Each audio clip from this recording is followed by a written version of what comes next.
Hi friends, எல்லாம் எப்படி இருக்கீங்க? நல்லா இருக்கீங்களா? நாங்கள் எல்லோரும் நல்லாயிருக்கோம். நீங்கள் எப்படி இருக்கீங்கன்னு கமெண்ட்டில் சொல்லுங்கள்.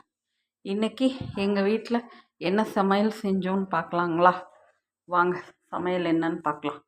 இன்றைக்கி எங்கள் வீட்டில் என்ன சமையல்னால் சுட சுட சாதம், அப்புறம் சொரக்காய் போட்டு சாம்பார்,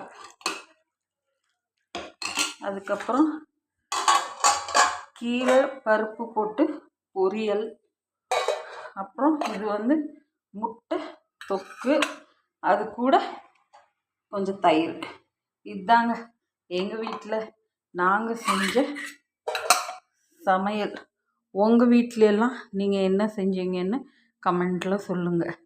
இந்த வீடியோ பிடிச்சிருந்தா லைக் பண்ணுங்கள், கமெண்ட் பண்ணுங்கள், சப்ஸ்கிரைப் பண்ணுங்கள். பாய்ங்க.